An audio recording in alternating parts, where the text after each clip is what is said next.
Ang Ginoo manaa kaninyo. Manausab kanimo.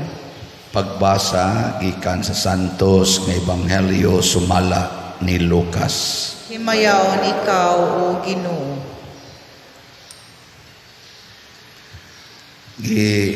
Sugilon usab ni Hesus kining sambingaya ngadto sa mga naniguro nga sila maayong tao ug nagtamay sa uban. May duha ka tao nga nangadto sa templo aron pagampo, ang usa Pariseo ug ang usa kobrador sa buhis. Ang Pariseo naglain pagtindog ug nagampo.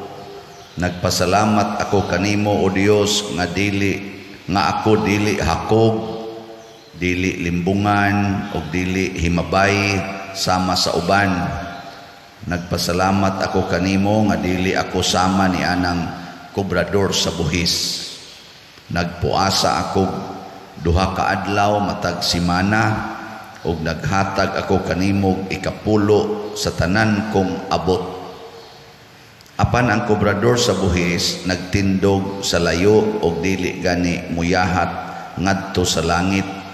Nagpamukpok siya sa iyang dughan ug nag-ingon, O Dios, maluoy ka kanako nga usa ka makasasala.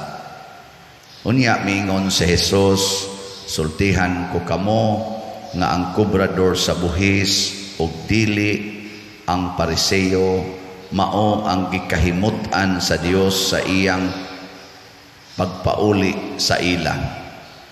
Kay ang tanan nga magpataas sa iyang kaugalingon ipaubos, ug ang tanan nga magpaubos sa iyang kaugalingon ipataas. Ang Ebanghelyo sa Ginoo. Daygon ikaw, O Kristo.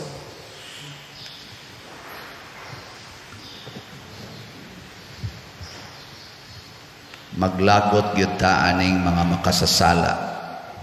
Kamo, malipay ba mo og makasasala? Malipay mo og naay makasasala sa imong kinabuhi? Di man mo manubag mga sad-an gid tingali mo, no? Aw na maglagot gyud ta. Pero ang Ginoo dunay panahon nga malipay siya sa makasasala. Di siya malipay sa mga matarong. Muna dinis atong Ebanghelyo, kining magsigig ampo, magsigi ba kanig pangadsig rosaryo kada buntag, magsigi ba kanig, sige gini siya sigba, kay magsigi magadtos templo, niya magpuasa pagyug kaduha sa usa ka simana, magsigi pagyug hatag og 10% sa iyang income. Porting ninduta aning klasihas tao ug mao ni mga manimbahay o mga parishioners dinhi sa San Vicente Ferrer Parish, porting dakuan atong income, no? Nya daghan tingali kayong tao manimba gyud kay sunang kada gyud Domingo musimba gyud ana. Pero amana kayo dinhi sa ato, kinsa niyo dinhi ang nagpuasa kaduha sa usa ka semana tas kamot. Oh, way klaro. Kinsay dinhi muhatag yun og 10% sa iyang income tas kamot. Anay usan isa, di ba ka na mamakak. So, basta mga inana. Onya, unsa naman na bati kay ta. Pero sa unang pagbasa og sa atong Santos, sa atong Salmo, giklaro Dios Ginoo, dili nang inyong mga halad, dili nang inyong pagsimba, mao'y akong gikahimutan. Unsa may iyang gikahimutan? Ang mahinulsulon, mapaubsanon, mahigugmaon na kasing-kasing. Mahinulsulon, mahigugmaon, nya mapaubsanon pagyud na kasing-kasing. Na may daghang manimba dinhi, makasulti lagamay ang pari, suko dayon. Bisagwa gitumong himuon yung personal ang isultis pare. Mo nang dunay ni report nako ngadto sa atong higher authority kay ako kuno silang gipakauwawan dinhi sulod sa misa. Wa ra ba jud ko kailan nila? Wa sad ko mag-mention sa ilang unsay gibuhat nila dire. Gid general ra to nako sulti nga ayaw mo glingkod diha pataka sunod mo sa atong assurance. Ana nya pirmi kuno silang musimba. Mga faithful church goers kuno. Ang resulta, ang pare gisinghagan. Gipakauwawa na hinong pare, imbis wa to mensyona ang ilangan, ang pare gimensyona Ginoo og report ngadto sa authority. Huna pang ikiha ngadto sa korte.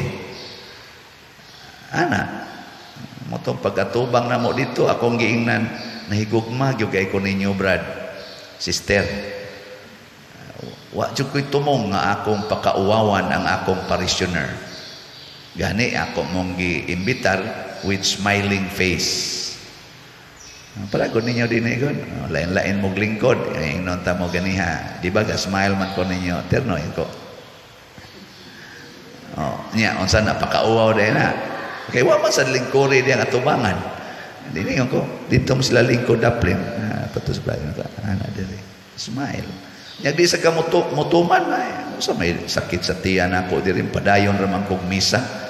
Uy gihimog yung personal ngano man kay ang kasing-kasing mapahitason. Ang huna-huna pagarbuhon. Daghan ta ana dinhi. Nailingi anay mong tupad. Ingna pirmi kang malipay pader. Ingna labi nagmuhisgot na og slat, palit og slat, malipay ra ka ana. Sus na ini takes nako. Na daghan ay pipila mo takes nako. Ikaw pa dir naong kag kwarta. Kada nimo wali na agi ng slat. Nako, sako sa una gipugos day kag papalit.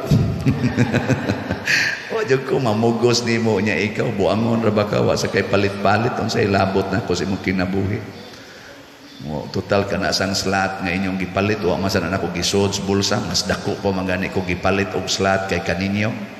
Kinsa ninyo dinhi ang mopalit og slot labing minus na po ka slot kada semana ta sa kamot.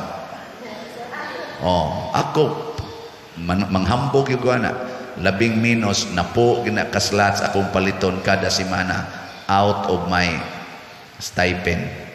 Dili gikas kolekta ninyo ha stipend kana bang suhol sa akong pagbarog-barog o pagdupa-dupa.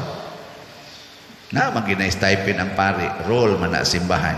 Makadawat man sad ko ana.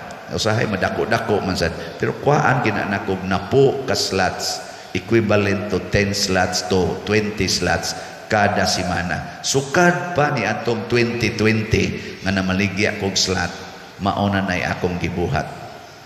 Nagtuo mo gisod ko na sa bulsa. Pero daghan sa kayong mo text, Father, nalipay, kay ko ng imong slat-slat. O kanang imong wali, Father, pirmi kong maigo. Pero lipay, kay ko nga nakamatakos kamatuuran. Kay 20 years nami, 25 years nami, napaganin mo yung 30 years naming nagpuyo sa akong bana, civilly married.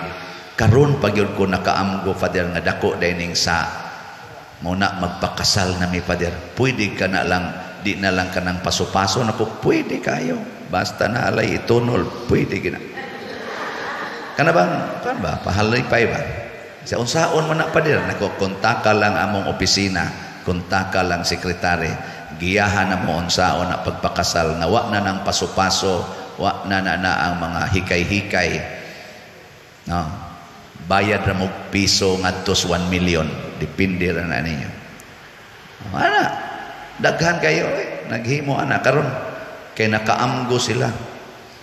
Na pag ganito murag lipay kay ko maghuna-huna ingon din siya nako nga Father ni palit ko ni mog slots niya dili baya ko Katoliko.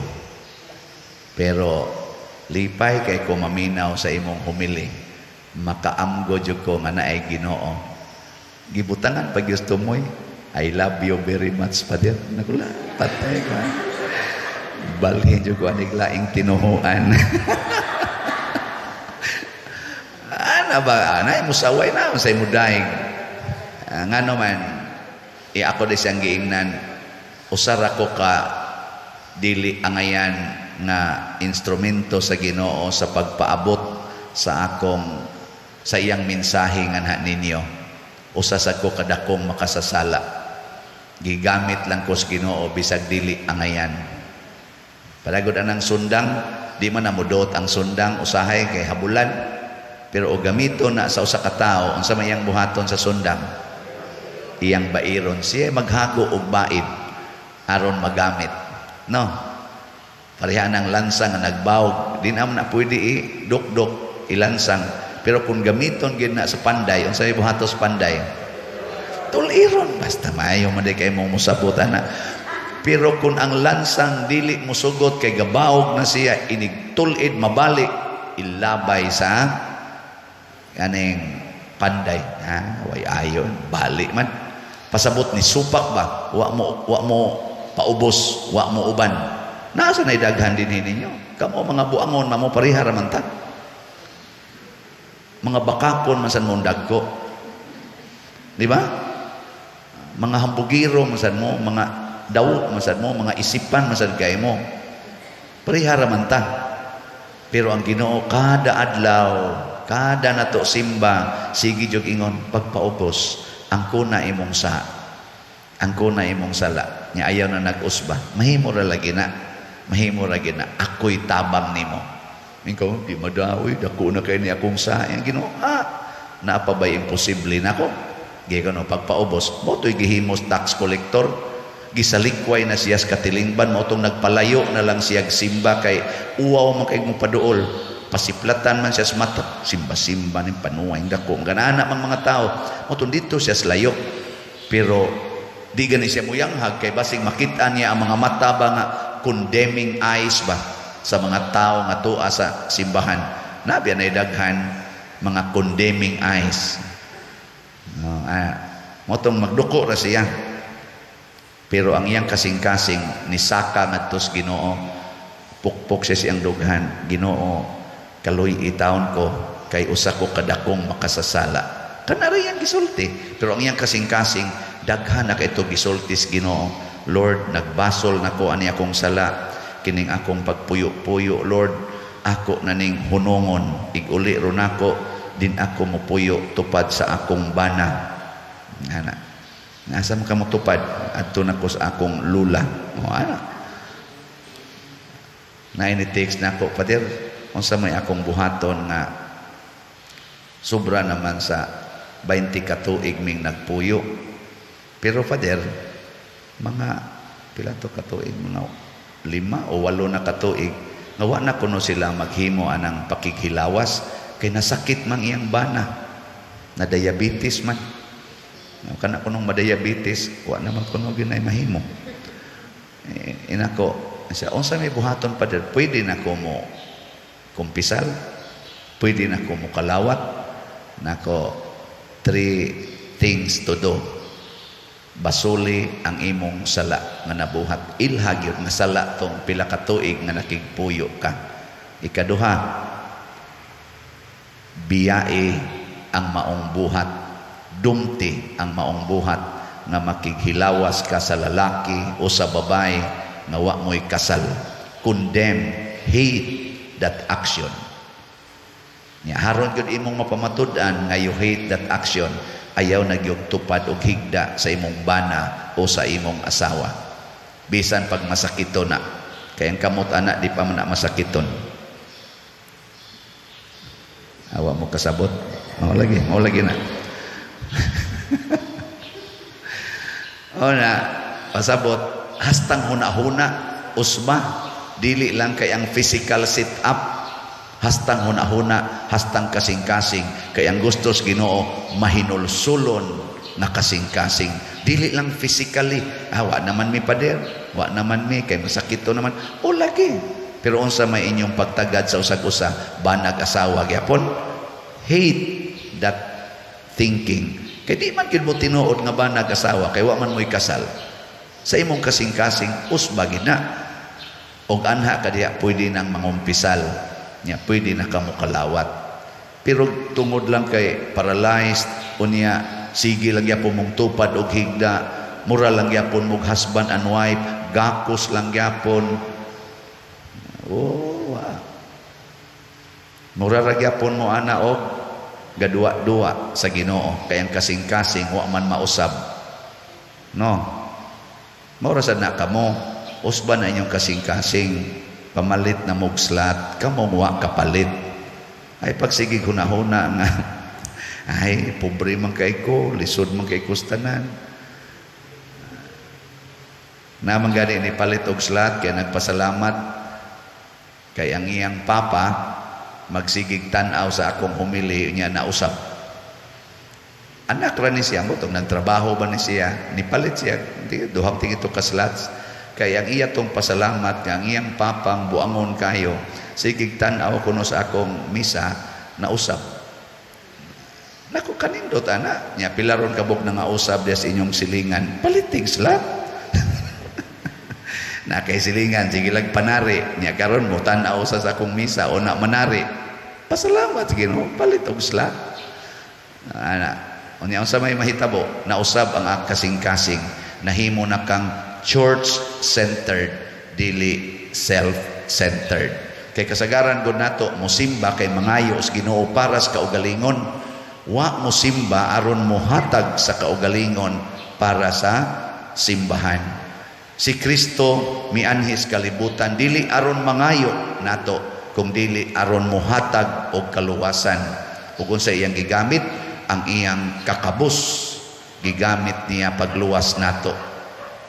Muna diri sa atong saingan aning kanibang pagbasa, sa unang pagbasa gi ingon gyud sa mga tao, mamalik na tas Ginoo, dili na ta magpakagahi sa ulo kay nakunis-kunis ta tungod sa atong pagkagahig ulo.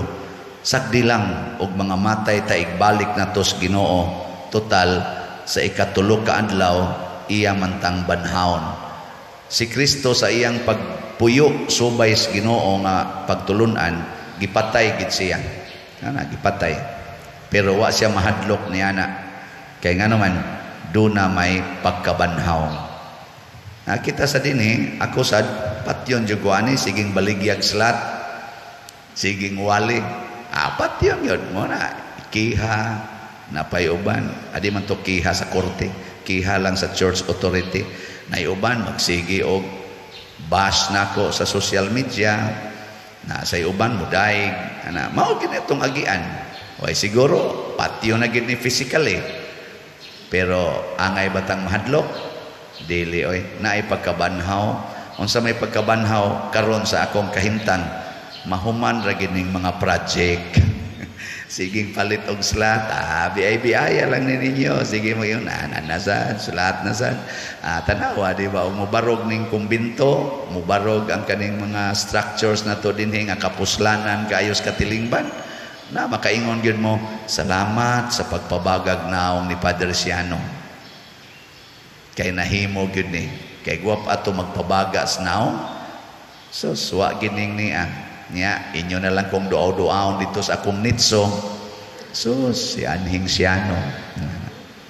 Kani pari biya ni suna na. Perti ani mo baligyag sla. Mana? Di ba? Tanawa karon, di ba? Nanatay halin. Pila ni atong halin? Sa atong SBF DAG nanatay 9,740 kaslats nga halin. Pakpak. Sus. Kanindot ani. Nya ang ato sang special slot nga GPHJ para sa atong pista o sa Holy Week na nasa tayhalin nga 2,803 ka slots. Pakpak ya po. Kani ato ginisigyag kwenta kay pruiba man nga duna gyud mga tao nga nahigugmang tinud-anay sa simbahan. Di mo ila sa krisis sa kalibutan, dili mo ila sa krisis sa ilang kinabuhi, dili gani mo ila nga sila nag-ungaw nas kamatayon kay stage 4 nas cancer. Smiling kay naong ang nianhi dinhi pipila ka adlaw ang milabay. Nagpalit og slot. Nya nagpa-picture nako dire. Nya smiling kay siya naong siya, "Pader, stage 4 na biya ko." Nako, ha? Siya, "Oh, stage 4 nako." Katanaw ko siyang naong, mura mag-Y stage. Mas nindot pag naong ninyo tanaw. Kamu din nga wa no stage 4, mga kusmod kay naong inigsod. Kato siya nagpa-picture, stage 4 na biya ko, Father. Pero ay, okay ra, oy, ako ginang gidawat. Prepared na ko, Father. Nako, sus, galakaw lagi siya nga to. Gatanaw ko ba? Stano, ako kay mas stage 4, no? Musmile baka kung sama katamis atong maong smile. Lingi ay mong tupad. Yung na malipay pa ka o stage 4 na ka. Angutan na. Labaw tanan. Labaw tanan. Mupalit pa ka kag slot o stage 4 na ka. Ambot lang. Congratulations. Pero naagi mga taong nakahimo ana. Nga naman, kay kun ang Ginoo malipay nato, lipayon sabtas Ginoo. Nya ang kalipay nato dili mapapas sa mga problema, sa mga kasakit ug mga sakit bisan gani sa kamatayon aning kalibutana. Basta ang Ginoo pasudlan na tanya nang gitawag og heavenly joy, the joy that the world cannot give, matud pa ni Kristo, mapapas kining tanan natong problema o kahadlok sa kalibutan. No? Pero ang imong kalipay naaragis imong asawa, naras imong kwarta, naras imong bahandi, naras imong dungog, naras imong naong ang imong kalipay, naras imong buhok ang imong kalipay, naras imong kilay ang imong kalipay, naras imong gadget ang imong kalipay, naaragis imong bisyo kanang sugal, inom ang imong kalipay, kanang maong kalipay maghatag ng daghang problema, daghang kabalaka ug daghang kahadlok. Kay gitawag raman na siya kalibutanong kalipay. So lipaya ang Ginoo, pinaagi sa atong mahigugmaon ug mahinulsolong kasing-kasing ug punon sa tas Ginoo sa tinuod nga kalipay. Manindog ta.